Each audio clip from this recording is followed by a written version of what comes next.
और आने वाले महीने में हम एक डेडिकेटेड यात्रा काउंटर रेलवे स्टेशन पर भी ओपन कर रहे हैं कटरा में। आगे आने वाले समय में हम देखेंगे जो रोपवे की सुविधा है, जिसके ऊपर माननीय अध्यक्ष महोदय का काफ़ी फोकस है कि कैसे यात्रा को हम आसान बनाएं। तो कटरा से सांझी छत जो हमारी रोपवे सर्विस है, उसके ऊपर भी हमारा तेज़ी से अब काम आगे चल रहा है और आने वाले कुछ वर्षों में हम देखेंगे कि इस तरीके से यात्रा और सरल रहे। तो बोर्ड का भी ये प्रयास था कि इस तरीके का एक ट्रांसपोर्टेशन मीडियम हम लाएं, ताकि लोग ना केवल अच्छी संख्या में लोग पहुंच सकें, लेकिन कम दाम में ज़्यादा उनके पॉकेट पे जो है इसका जो है बर्डन ना रहे। जो जय माता दी। श्री माता वैष्णो देवी जी की यात्रा से संबंधित एक और नई प्यारी सी इन्फॉर्मेटिव वीडियो में आप सभी माता रानी के प्यारे भक्तजनों का हार्दिक स्वागत व अभिनंदन है। सबसे पहले तो आप सभी को स्वतंत्रता दिवस की हार्दिक शुभकामनाएं। इस स्वतंत्रता दिवस हम एक प्रण लेते हैं कि हम भी इसी तरह से स्वतंत्र रहेंगे और स्वतंत्र भावनाओं से माता रानी के दरबार जाते रहेंगे। किसी भी तरह से सोशल मीडिया पर फेक वीडियोस या फिर ऐसी वीडियो जिसमें पॉजिटिव की जगह नेगेटिव दिखाए जा रहे हैं, उनसे स्वतंत्र होकर माँ भगवती के दरबार जाकर माता रानी के दर्शन करते रहेंगे। इस वीडियो में आप सभी श्रद्धालु माँ भगवती जी की यात्रा से संबंधित कुछ नई जानकारियाँ प्राप्त करने के साथ साथ माता रानी की यात्रा से नए दर्शन भी करने वाले हैं। तो वीडियो को अंत तक पूरा देखने के साथ इसे ज़्यादा से ज़्यादा अपने सोशल मीडिया पर शेयर कर दीजिएगा। इस वीडियो में पहले जो नज़ारा आप सबके समक्ष प्रस्तुत है वो कटरा का है, जहां पर आप देख सकते हैं कि कटरा के सभी जवान जो कि सीआरपीएफ हैं, जम्मू कश्मीर पुलिस है, एवं और भी काफ़ी नागरिक हैं, वो सब माता रानी के इस पवित्र पावन धर्म की नगरी कटरा शहर से तिरंगा रैली निकाले हैं, तिरंगा यात्रा निकाले हैं और जिनमें कि पूरी तरीके से जोश और उत्साह के साथ जय माता दी बोलते बोलते जय हिंद भी बोल रहे हैं और आगे बढ़ रहे हैं। तो आप सभी कमेंट बॉक्स में जाकर जय माता दी के साथ जय हिंद ज़रूर लिखिएगा। अब आपके समक्ष जो नज़ारा प्रस्तुत है वो माता रानी के यात्रा गेट का नज़ारा है, जहाँ से यात्रा की शुरुआत होती है। तो ऐसे में आप सभी लोग इस यात्रा को यहाँ से शुरू कर रहे हैं। जय माता दी कहते कहते आगे बढ़ते रहिए। यात्रा ट्रैक का कुछ इस प्रकार का नज़ारा है और हालांकि मैं आपको फिर से बता दूं कि माता रानी की यात्रा पर किसी प्रकार से कोई भी दिक्कत परेशानी नहीं है। माँ भगवती जी की यात्रा चल रही है और आप देख रहे होंगे वीडियो में भी कि काफ़ी श्रद्धालु जो है वो लगातार माता रानी के दरबार की ओर प्रस्थान कर रहे हैं। ऐसे में आप सबके लिए एक बड़ी खबर ये भी निकल कर आ रही है कि अगर आप आगामी दिनों में अक्टूबर महीने में माँ भगवती जी के दरबार जा रहे हैं और हेलीकॉप्टर के माध्यम से यात्रा करना चाहते हैं तो हेलीकॉप्टर टिकट प्राइस को बढ़ा दिया गया है। पहले जो कॉस्ट हुआ करता था वन साइडेड का, यानी कटरा से सांझी छत, वो 2100 रुपये था और सांझी छत से कटरा भी 2100 रुपये आप पे करते थे। लेकिन अब जो है उसके कॉस्टिंग को बढ़ा दिया गया है। अब जो कॉस्ट है वो है 2210 रुपये, यानी 110 रुपये की बढ़ोतरी की गई है हेलीकॉप्टर टिकट प्राइस में। आप चाहें तो ऑनलाइन पूरा विवरण जाके चेक कर सकते हैं, वेबसाइट पर भी सब कुछ अपडेटेड है और वहां से आप बुकिंग कर सकते हैं। तो ऐसे में हमें लगा कि ये बहुत ही ज़रूरी जानकारी है जो आपसे साझा करना चाहिए। आपने हाल फिलहाल में देखा होगा कि बैटरी कार के जो टिकट प्राइस है उसे भी बढ़ा दिया गया था, अब हेलीकॉप्टर टिकट प्राइस को भी बढ़ा दिया गया है।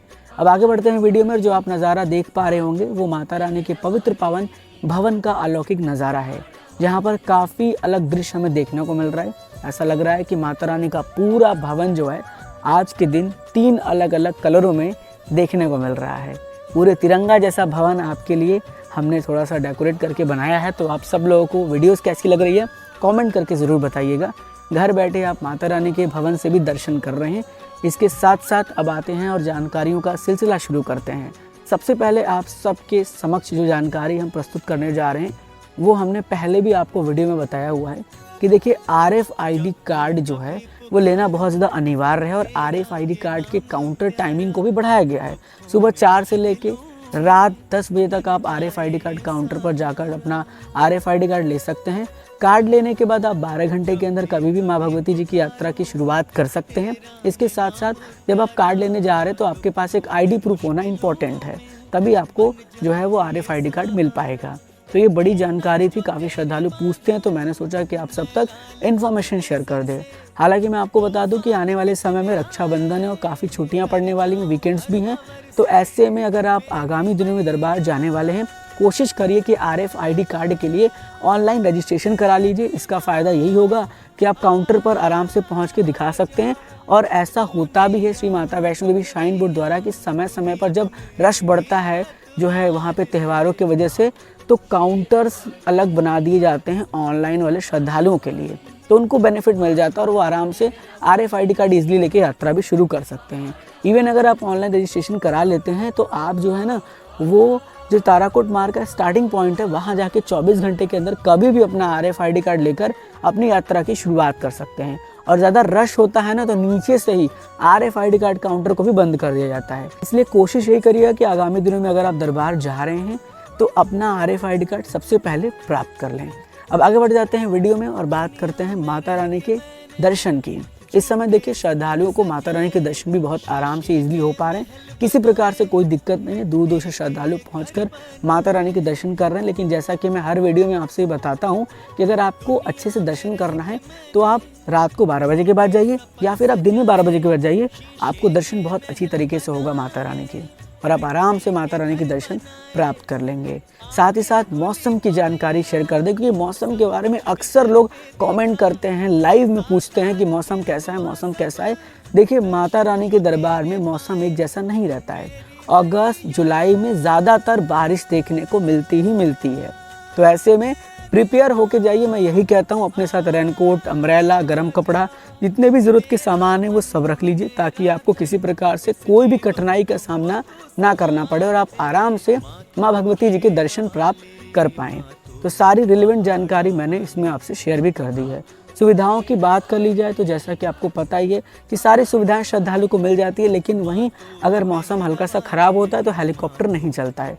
अदरवाइज़ हर प्रकार की सुविधा का लाभ श्रद्धालु ले पाते हैं, चाहे घोड़ा पिट्ठू पालकी हो, रोप वे हो, बैटरी कार हो, इवन श्राइन बोर्ड द्वारा दी जाने वाली और भी डॉर्मेटरीज की सुविधाएँ हो, सब प्रकार की सुविधा श्रद्धालु को मिल जाती है। अगर आप माता रानी के दरबार आगामी दिनों में जाने वाले हैं, रोपवे के माध्यम से भवन से भैरव घाटी ट्रैवल करना चाहते हैं तो आप जो है रोपवे की ऑनलाइन टिकट को भी बुक कर लीजिए वेबसाइट पर जाकर, नहीं तो आपको काफ़ी कठिनाई का सामना करना पड़ेगा। आपको दुर्गा भवन के बेसमेंट में जाना पड़ेगा, फिर ऑफलाइन आपको जो है वहाँ से टिकट प्राप्त करना पड़ेगा और उसके बाद जो है वो आप भैरव बाबा के दर्शन करने जा पाएंगे। तो बेहतर ये है कि ऑनलाइन कर लीजिए, आराम से एंट्री लीजिए और दर्शन करने चले जाइए भैरव बाबा के, जिससे कि आपकी यात्रा आसान और ईजी हो जाएगी। अब आगे बढ़ते हैं वीडियो में और बात करते हैं कि श्राइन बोर्ड के CEO श्री अंशुल गर्ग जी ने मीडिया से बात करते हुए क्या क्या नई जानकारी शेयर की है। सबसे पहले तो उन्होंने ये बताया कि उन्होंने कितना नया प्रोजेक्ट जो है वो लॉन्च किया है, जैसे ग्रुप अटका आरती हुआ, इवन डॉर्मेट्री की सुविधाओं के लिए भी उन्होंने बताया कि उन्होंने दुर्गा भवन में भी डॉर्मेट्री की सुविधाओं को शुरू किया, रूम की सुविधाओं को शुरू किया।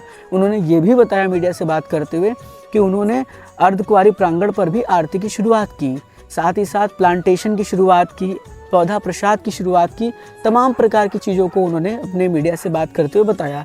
उन्होंने आने वाले समय में भी प्लान के बारे में बताया कि वो जल्द ही कटरा के जो रेलवे स्टेशन है वहाँ पर एक नया रजिस्ट्रेशन काउंटर ओपन कर रहे हैं, जहाँ से भक्त ईजिली RFID कार्ड प्राप्त कर सकते हैं। साथ ही साथ उन्होंने ये भी बताया कि भवन पर न्यू भवन वैष्णवी भवन जो है उस नाम से उद्घाटन होने वाला एक नया भवन बनेगा, जिसका नाम न्यू वैष्णवी भवन रहेगा। साथ ही साथ उनका ये भी फ्यूचर स्कोप था रोपवे को लेकर।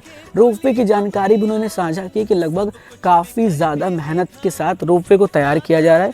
आने वाले कुछ सालों में रोपवे रेडी हो जाएगा, जो कि कटरा से साँझी छत के बीच बनेगा। ये तो कॉन्फर्मेशन अब CEO सर ने मीडिया से बात करते हुए भी दे दिया है। तो अगर आप दरबार जा रहे हैं, ये सारी जानकारी जो अपकमिंग है उन्होंने ये भी सब साझा की और आपके लिए काफ़ी अच्छी जानकारी हो जाती है। अब आने वाले टाइम में देखिए जो भी रेलेवेंट जानकारी ऐसे मिलती रहेगी और बिल्कुल ऑफिशियली रहेगी, वो सारी जानकारी हम आपसे साझा करते रहेंगे। ट्रेनों की जानकारी कुछ आपसे शेयर कर दी जाए तो मैंने कि जैसा पास्ट में आपको बताया था कि भारतीय रेलवे द्वारा काफ़ी नए स्पेशल ट्रेनों को शुरू किया गया है रक्षाबंधन के उपलक्ष्य में। तो आप एक बार क्वेरी कर लीजिएगा IRCTC के वेबसाइट पर जाकर, टोल फ्री नंबर पे कॉल करके, जहां पर आप जो है वो ट्रेनों की जानकारी प्राप्त कर सकते हैं और अपने टिकट्स को भी बुक कर सकते हैं और दरबार पहुंच सकते हैं। क्योंकि काफ़ी श्रद्धालु कहते हैं कि हमें जो है वो ट्रेन में टिकट नहीं मिल पाता है। तो ऐसे में रेलवे ने काफ़ी बड़ा कदम उठाया आप सबके लिए। आप लोग जाकर एक बार इंक्वायरी करके अपने टिकट्स को बुक कर लीजिएगा। लगभग इस वीडियो में हमने संपूर्ण जानकारी आपसे शेयर कर दी है। फिर भी अगर आपके मन में कोई भी डाउट है, कोई प्रश्न है, कुछ पूछना चाहते हैं माता रानी की यात्रा से संबंधित, कमेंट बॉक्स आप सबके लिए खुला हुआ है। कमेंट बॉक्स में जाकर अपना प्रश्न, अपना डाउट पूछ लीजिएगा। हम कोशिश करेंगे कि एज सून एज पॉसिबल आप सबको रिप्लाईज कर दें। तो चलिए फिर एक नई वीडियो में नई जानकारियों के साथ मुलाकात करेंगे। जुड़े रहिए अपने प्यारे से YouTube as well as Facebook page Train Rider के साथ। God bless you all. जय हिंद, जय माता दी।